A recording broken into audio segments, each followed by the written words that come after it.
Il y a 14 siècles, Dieu révéla son dernier livre divin, le Coran, à l'humanité.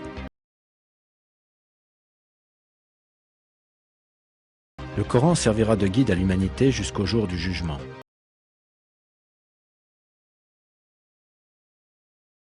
Le style sans pareil du Coran, ainsi que la sagesse supérieure et les caractéristiques frappantes qu'il renferme, sont des preuves claires que c'est une écriture sainte. De nombreux versets du Coran contiennent des descriptions frappantes de faits scientifiques importants, exprimés selon une manière unique et sage.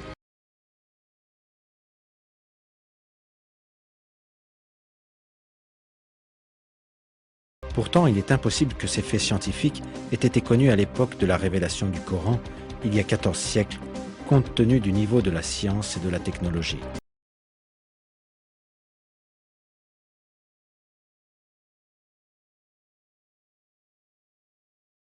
Ces faits scientifiques ont été mis en évidence grâce à la science et à la technologie moderne.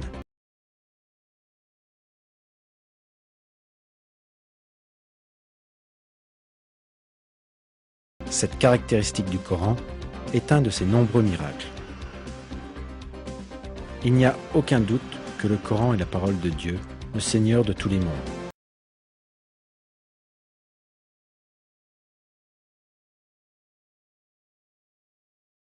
Ce Coran n'est point là un récit fabriqué, c'est au contraire la confirmation de ce qui existait déjà avant lui, un exposé détaillé de toutes choses, un guide et une miséricorde pour des gens qui croient.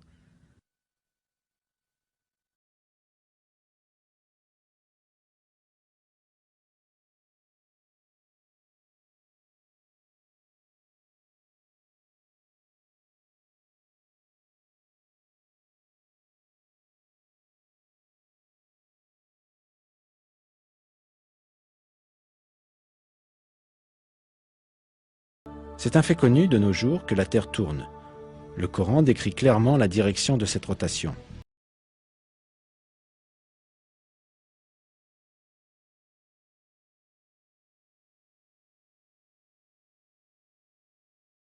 Ces faits sont révélés en ces termes dans le Coran, lequel a été révélé au 7e siècle, époque à laquelle on pensait que la Terre était plate et qu'elle reposait sur le dos d'un bœuf.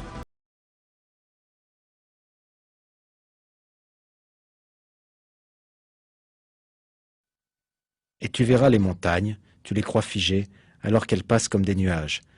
Telle est l'œuvre de Dieu qui a tout façonné à la perfection. Il est parfaitement connaisseur de ce que vous faites.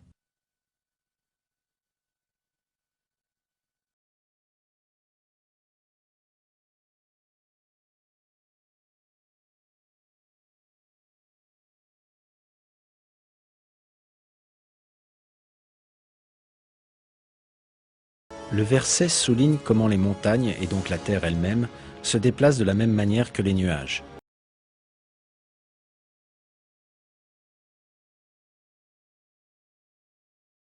La direction du mouvement des principales masses nuageuses, à 3500–4000 mètres d'altitude, se fait toujours d'ouest en est. La direction est la même que celle selon laquelle la Terre tourne autour de son propre axe.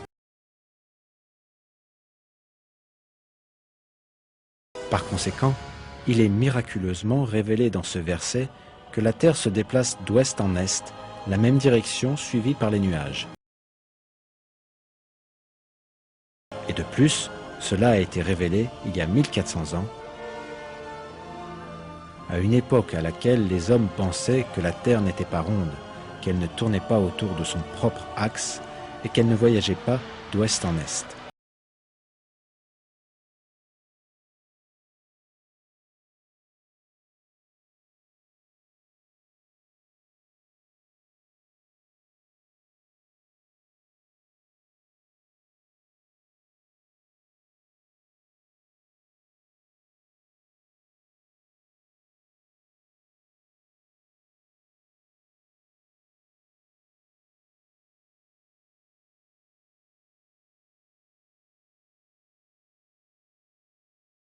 Depuis des centaines d'années, les hommes ont imaginé que le monde était plat.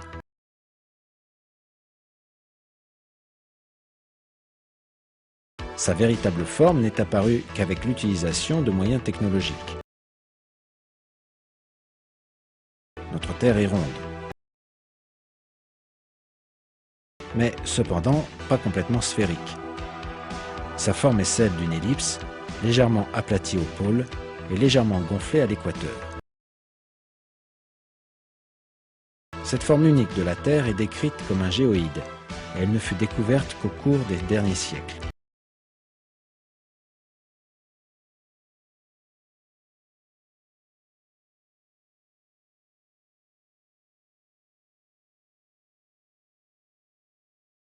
Mais cette forme particulière est clairement indiquée dans le Coran, révélé il y a 1400 ans.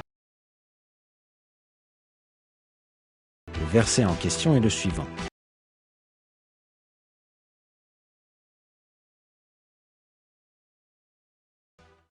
Et quant à la terre, après cela, il l'a étendue.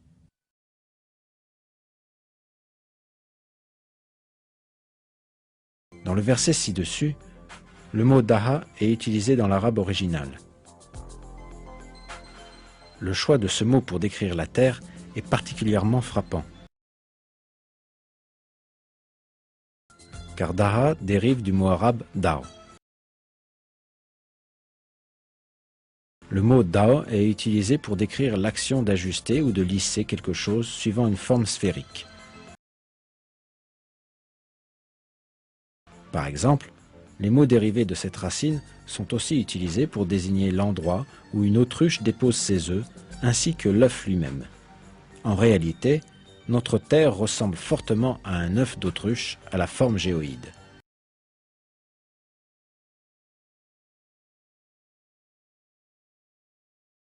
On reconnaît donc que l'usage du mot daha contient des informations importantes sur la forme que Dieu a donnée à la Terre.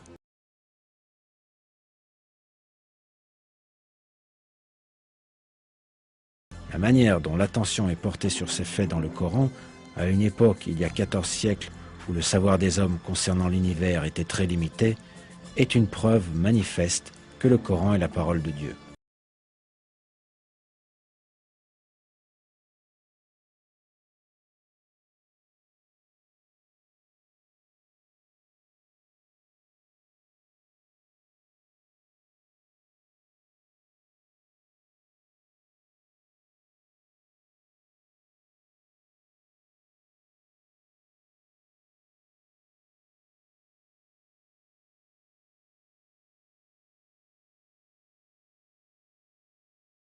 Les plantes sont la source de l'oxygène que nous respirons.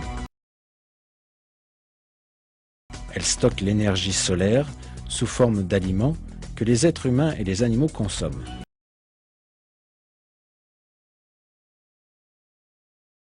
Ce mécanisme est connu sous le nom de photosynthèse.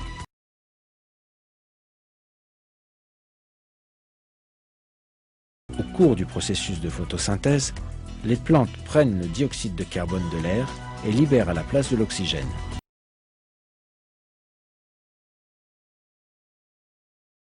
Elles ont besoin de la lumière du soleil pour accomplir cela.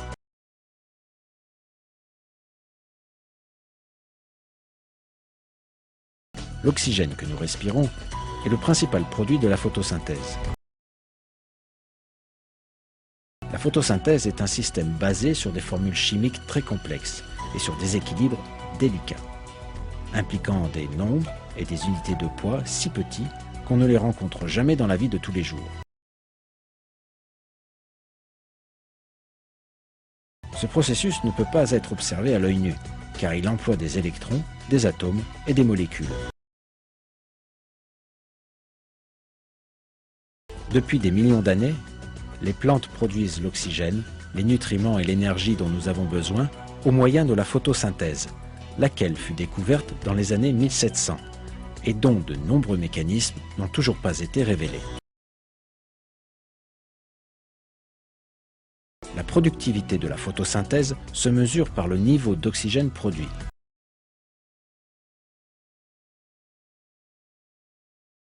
Son point culminant se situe le matin, quand les rayons du soleil sont le plus concentrés. Ce fait important est indiqué en ces termes dans un verset du Coran.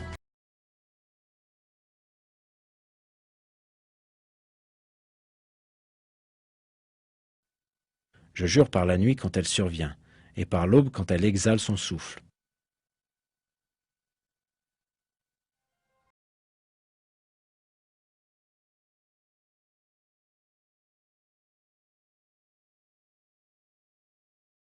Le terme Ita Nafasa dans ces versets est une référence métaphorique à la respiration, à l'inhalation ou à la respiration profonde. L'expression « et par l'aube, quand elle exhale son souffle » indique miraculeusement que la production d'oxygène, un composant essentiel de nos systèmes respiratoires, commence le matin.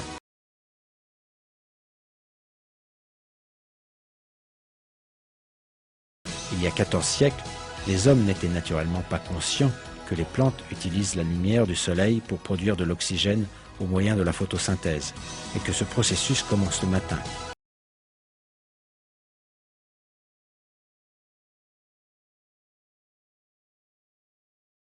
Pourtant, notre Seigneur omniscient révèle cela dans le Coran, en utilisant un style judicieux.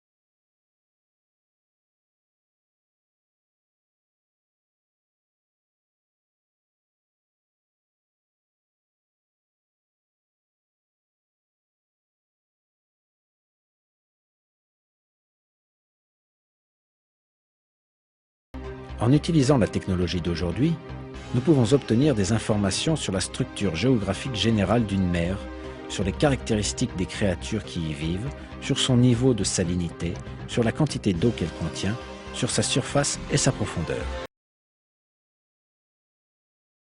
Les embarcations sous-marines avancées et divers appareils spécialisés jouent un rôle important dans la découverte de ces informations.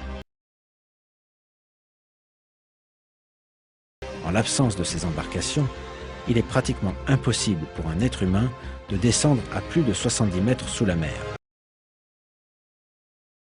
Par conséquent, les scientifiques n'ont pu obtenir des informations détaillées sur les mers que très récemment. Un verset du Coran concernant les mers indique «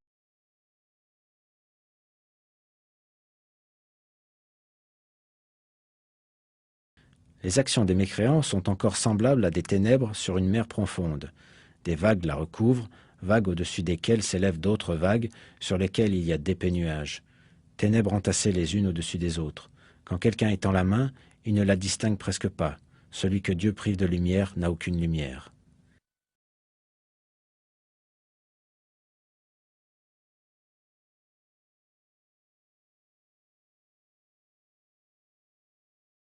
Une information sur laquelle notre attention est portée dans ce verset est le fait qu'en plus des vagues de surface, il existe un second type de vagues sous la mer.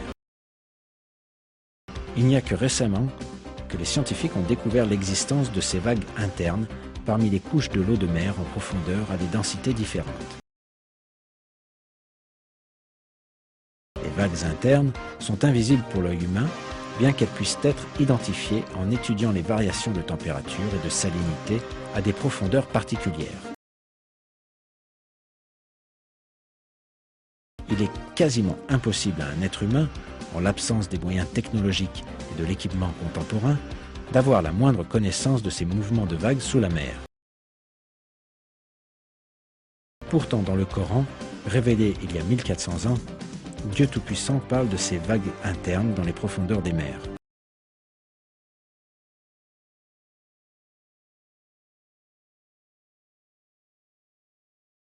Le fait que cette information se trouve dans un verset, à une époque où les hommes n'avaient pas l'occasion de plonger sous les mers et de mener des recherches, démontre clairement et une fois encore que le Coran est la parole de Dieu.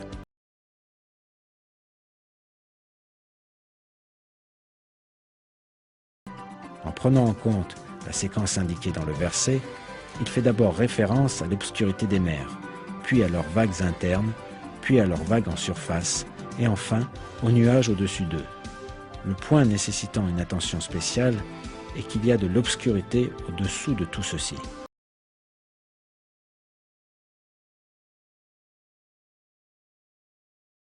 En réalité, les recherches employant la technologie actuelle ont montré que la lumière ne peut descendre à plus de 200 mètres sous la surface et qu'une obscurité totale l'emporte après 1000 mètres. Mais en l'absence d'appareils sous-marins avancés, il est impossible qu'un être humain descende à de telles profondeurs, qu'il mène des observations et découvre que l'eau devient sombre.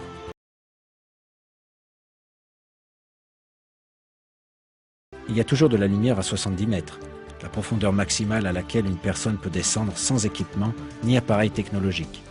Il n'y a pas d'obscurité à cette profondeur.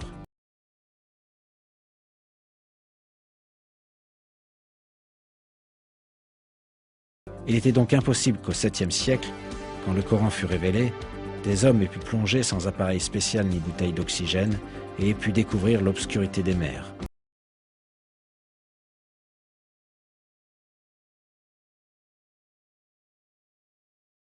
Le fait que l'obscurité des mers soit révélée dans le Coran est un autre de ces miracles scientifiques.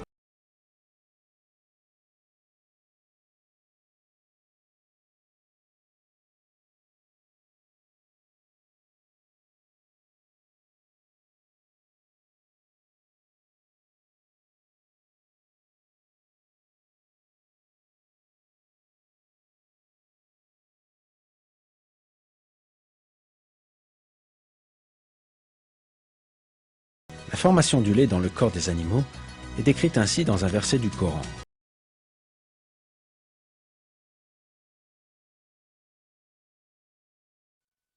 Il y a certes un enseignement pour vous dans les bestiaux. Nous vous abreuvons de ce qui est dans leur ventre, un produit extrait du mélange des excréments intestinaux et du sang, un lait pur délicieux pour les buveurs.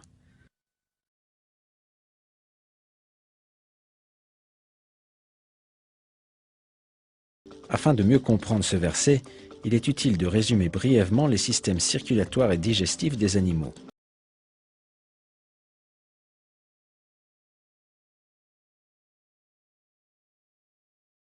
La nourriture que les animaux mangent est digérée dans le système digestif en plusieurs étapes.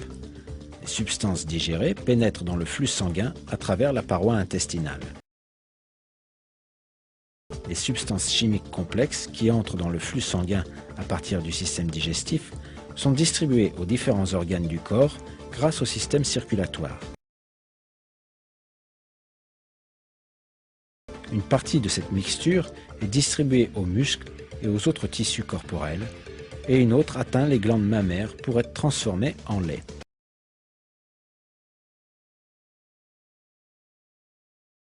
Comme les autres tissus corporels, les glandes mammaires sont nourries par des nutriments amenés par le sang. Le sang joue donc un rôle très important dans la collecte et le transfert des nutriments à partir de la nourriture ingérée.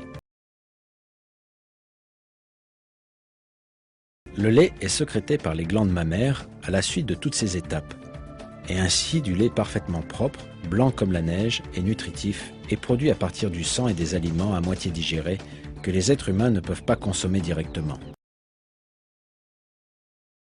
Les êtres humains ne sont pas non plus capables de consommer directement les aliments à moitié digérés se trouvant dans l'estomac d'un animal ni son sang. De plus, s'ils consomment ces éléments, cela peut provoquer de sérieux empoisonnements ou même la mort.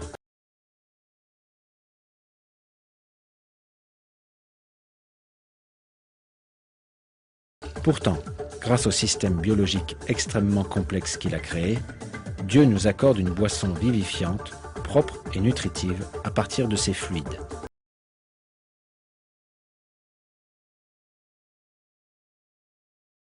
La formation du lait est un grand miracle en soi, mais le fait que des données très détaillées la concernant soient fournies dans le Coran est un autre miracle.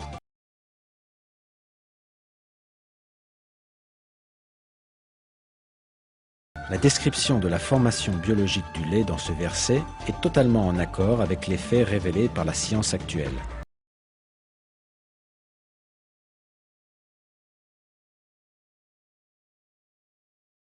Il est assez évident que de telles informations, nécessitant des connaissances pointues des systèmes digestifs des mammifères, ne pouvait être connu à l'époque où le Coran fut révélé.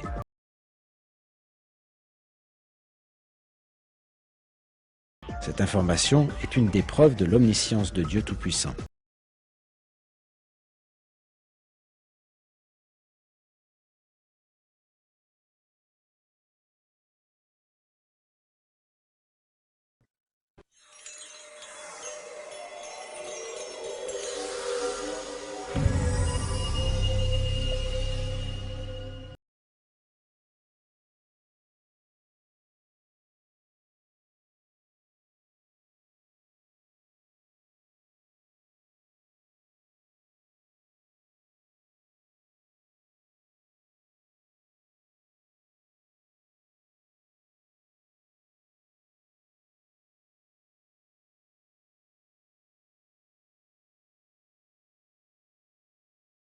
Les êtres humains ont besoin d'oxygène et de pression d'air afin de vivre.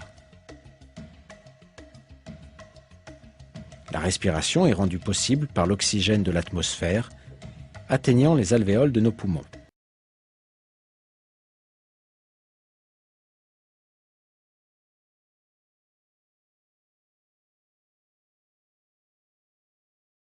Quand l'altitude augmente, cependant, la pression atmosphérique diminue au fur et à mesure que l'atmosphère s'amincit.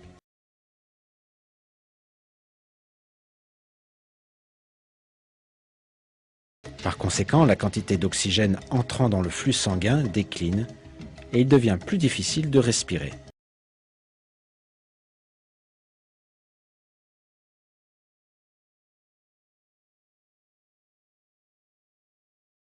Quand les alvéoles se rétrécissent et se contractent, nous avons l'impression que nous ne pouvons plus respirer.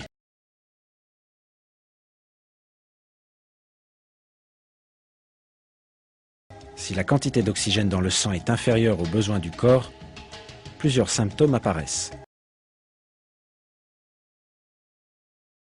Une fatigue extrême, des maux de tête, des vertiges, des nausées et une perte des facultés de jugement. Quand une certaine altitude est atteinte, il devient finalement impossible à un être humain de respirer. C'est pourquoi nous avons besoin de bouteilles d'oxygène et de vêtements spéciaux afin de survivre à de telles altitudes. À 5000-7500 mètres au-dessus du niveau de la mer, on peut s'évanouir et tomber dans le coma à cause des difficultés de respirer.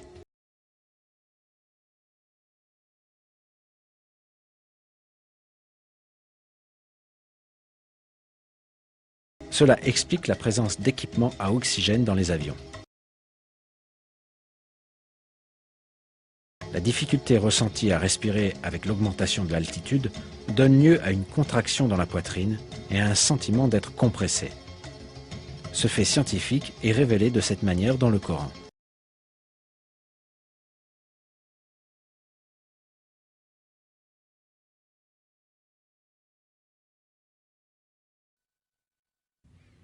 Et puis, quiconque Dieu veut guider, il lui ouvre la poitrine à l'islam. Et quiconque il veut égarer, il rend sa poitrine étroite et gênée, comme s'il s'efforçait de monter au ciel. Ainsi Dieu inflige sa punition à ceux qui ne croient pas.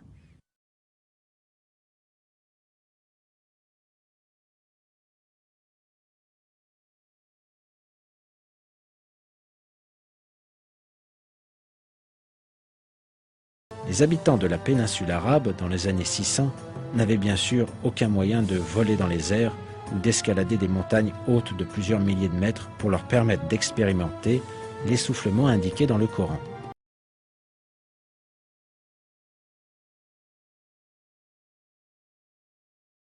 Pourtant, cette information a été donnée aux musulmans dans notre écriture sainte, le Coran, une clarification de toute chose.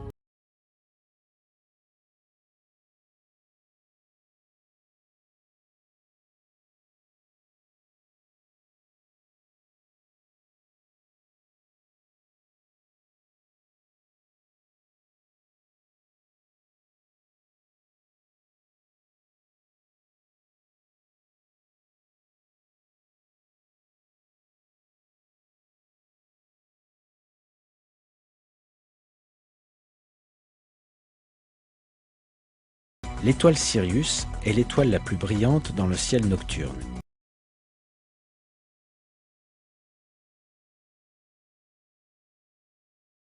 Les astronomes ont calculé qu'elle est distante de nous de 8,5 années-lumière. Ce n'est que très récemment, grâce aux télescopes modernes, qu'on a découvert que Sirius se déplace avec une autre étoile, plus petite qu'elle-même et invisible à l'œil nu. Les scientifiques appellent ce système de deux étoiles Sirius A et Sirius B. La plus grande des deux est Sirius A, qui est l'étoile la plus brillante qu'il est possible de voir à l'œil nu. Sa masse fait 3 fois celle du Soleil, et elle est 10 fois plus brillante que lui. Sirius B, d'un autre côté, est une naine blanche. On ne peut pas l'observer à l'œil nu. Elle possède approximativement la même masse que le Soleil, mais elle est beaucoup plus dense, puisque son diamètre ne fait que 4 fois celui de la Terre. Les étoiles dans le système Sirius se dirigent dans notre direction à des milliers de kilomètres à l'heure. La durée du lever de Sirius à l'horizon de la Terre est exactement la même que celle de notre année solaire, en d'autres mots, 365 jours et 6 heures. Puisqu'ils avaient découvert cette caractéristique intéressante entre l'étoile Sirius et le système solaire, les anciens Égyptiens déclarèrent que le jour où Sirius apparaît pour la première fois à l'horizon serait le premier jour de leur calendrier. À cause de ces caractéristiques, l'étoile Sirius devint un centre d'intérêt pour de nombreuses civilisations antiques. Elles croyaient que cette étoile possédait différents pouvoirs, et certains peuples allèrent même dans leur dépravation jusqu'à l'adorer. Mais le fait est que c'est Dieu, le Seigneur des mondes, qui créa l'étoile Sirius, ainsi que ses caractéristiques, comme il a fait de tout le reste. Dieu fait référence à Sirius, Shira en arabe, dans le verset 40 de la sourate An-Najm du Coran.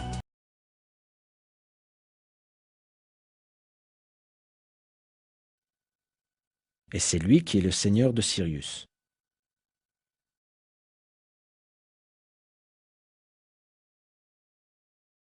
Les étoiles doubles de Sirius orbitent selon des ellipses l'une autour de l'autre. La période orbitale de Sirius A et B, autour de leur centre de gravité commun, est de 49,9 années. Cette donnée scientifique est aujourd'hui acceptée d'un commun accord par les départements d'astronomie des universités d'Harvard, d'Ottawa et de Leicester.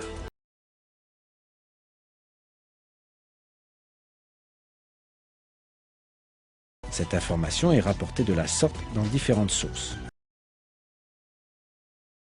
Sirius, l'étoile la plus brillante, est en réalité une étoile jumelle. Son orbite dure 49,9 ans. On sait que les étoiles Sirius A et Sirius B orbitent l'une autour de l'autre en 49,9 ans. Le point requérant ici notre attention est l'orbite double, en forme d'arc, des deux étoiles l'une autour de l'autre. Nous avons vu que l'étoile Sirius est citée dans la sourate An-Najm, verset 49. On rencontre une analogie très sage dans le verset 9 de la même sourate.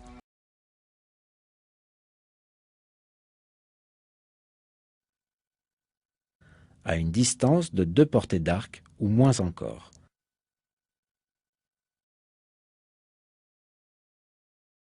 Comme on l'a vu jusqu'ici, l'étoile Sirius est citée dans le verset 49 de la sourate, et le verset 9 de la même sourate contient l'expression 2 portées d'arc, pour se référer aux orbites des deux étoiles.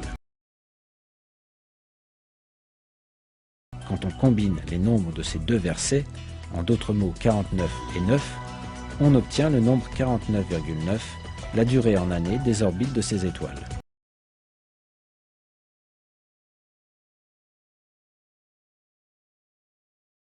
Nous sommes face à un autre miracle mathématique du Coran.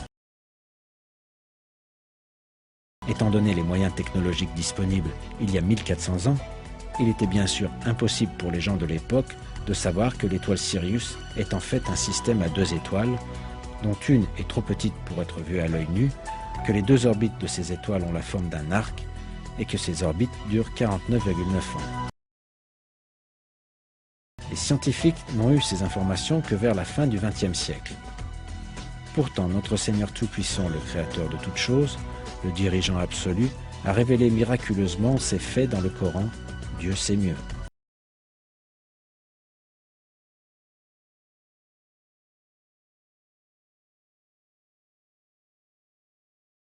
Ce fait scientifique que personne ne pouvait connaître à l'époque de la révélation du Coran prouve une fois encore que le Coran est la parole de Dieu Tout-Puissant.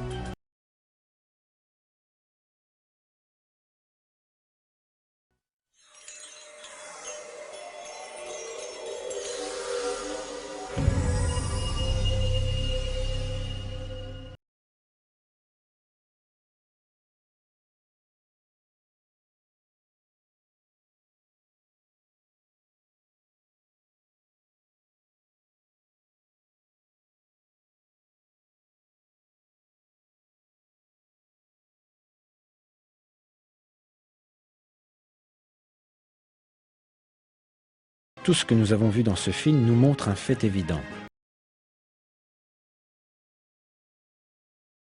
Le Coran est un livre ne contenant aucune divergence. Il provient de la présence de notre Seigneur.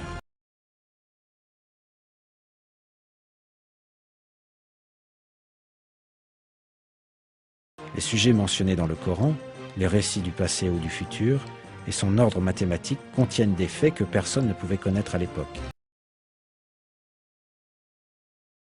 Il était impossible que ces faits aient pu être découverts avec le niveau de science et de technologie de l'époque. Cela est bien sûr une preuve claire que le Coran ne peut pas être la parole d'un être humain.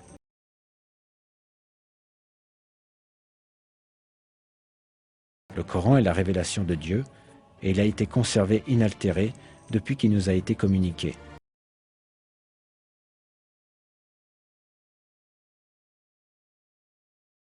Dit, même si les hommes et les djinns s'unissaient pour produire quelque chose de semblable à ce Coran, ils ne sauraient produire rien de semblable, même s'ils se soutenaient les uns les autres.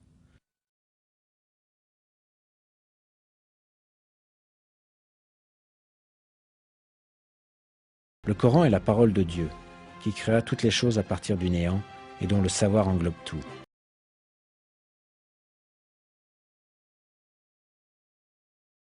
Notre devoir est de nous accrocher fermement à cette écriture divine révélée par Dieu et de l'adopter comme guide.